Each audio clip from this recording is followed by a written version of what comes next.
ตัวกระแตเนาะ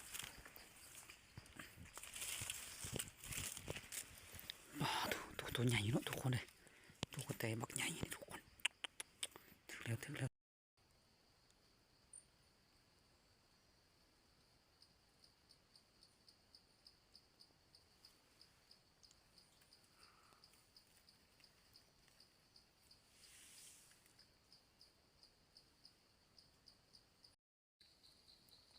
สบาย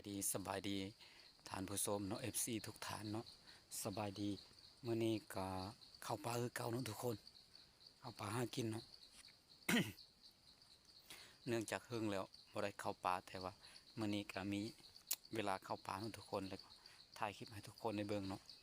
จังใดก็ติดตามไปเบิ่งนำกันเนาะโอ้ลืมบอกแล้วว่าไป2 คนเนาะเมื่อนี้เนาะไปน้ำเพิ่นพาไปแต่เพิ่นอยู่ทางพุ่นไปทางหน้าพุ่นเนาะเฮาก็สิไปตามตัวนี้เนาะทุกคนนี่เนาะไปตามเลยจังใดก็ติดตามไปเบิ่งนำกันเนาะว่าจะมาหรือบ่เนาะทุกคนไปนำกันเนาะ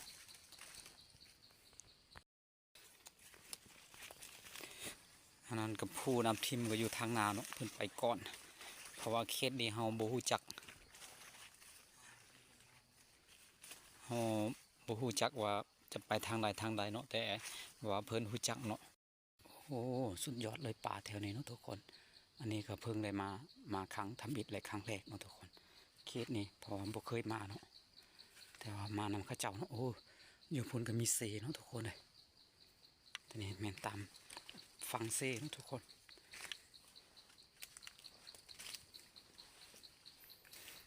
โอ้ห้อยทุกคนเลยเจอห้อยแล้วนี่ห้อยนี้ก็เป็นประมาณนี้เนาะทุกคนอันนี้ก็มันสิมีตัวอันทางนาแล้วก็มันสิเป็นแบบนี้เนาะโอ้อยู่ลุมแม่นนะแม่น้ำเซเนาะทุกคนเลยทางนั้นเนาะ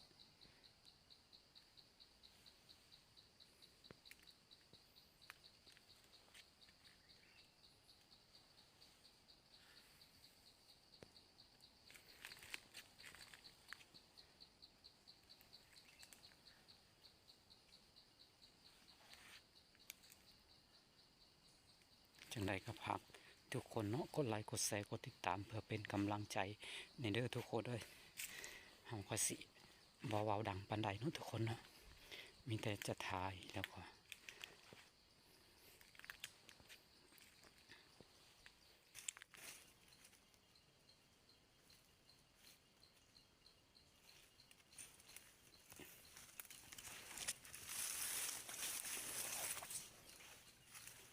ยังบ่ได้พอยังเทื่อเนาะทุกคน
มองหน้าไปทางหน้าพุ่นนะ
เอาทุกคนไปเบิ่งนับกันเนาะว่ายิงกระแตเนาะทุกคนบ่รู้ว่าถึกหรือแต่ว่าน่าจะถึกเนาะไปเบิ่งนำกันไปทุกคน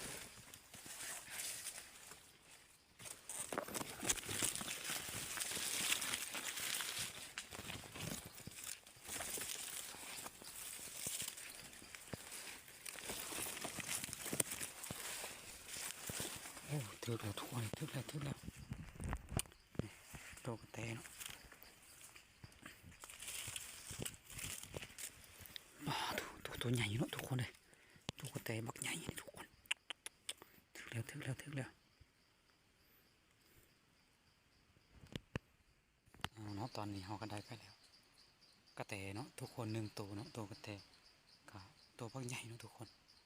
มึดแม่เนาะมานได้แล้วสุดยอดเลยทุกคนเอาสิไปหาต่อเนาะบัดนี้เนาะทุกคนเนาะกาสิบ่ปากดังเนาะทุกคนไปหาเนาะไปหายิงเนาะทุกคนบ่ปากดังไปต่อทุกคนเลยนี่เราก็ไปต่อเนาะทุกคนเลยหลังจากที่เราได้ก็แตกไปแล้ว1ตัวเนาะเราก็จะสอบหาต่อเนาะแต่ว่าคนเริ่มตกนี้เนาะทุกคนเนาะ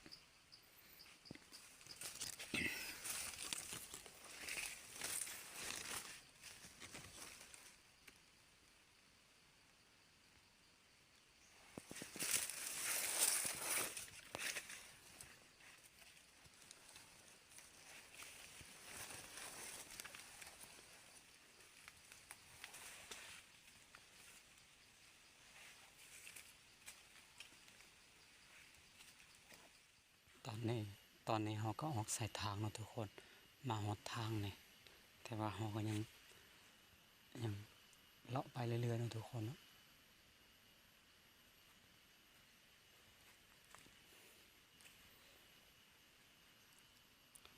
ส่วนหมู่เฮาก็ยังอยู่ทางพุ่นแหละ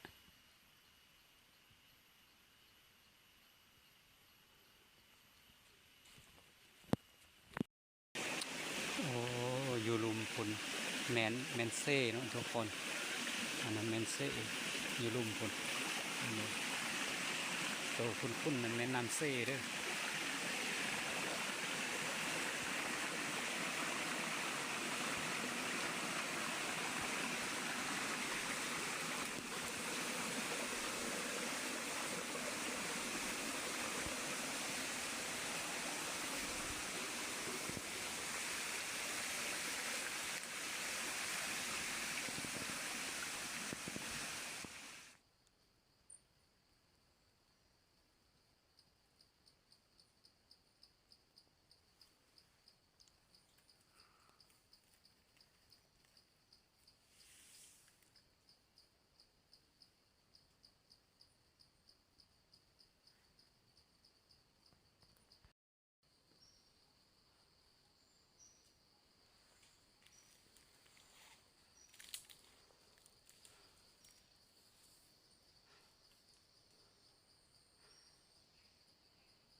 ยอดเลยอยู่นี่คักอันนี้ส่วนหมู่เฮาพุ่นอยู่พุ่นเฮ็ดน้อยหนึงนี่เห็นบ่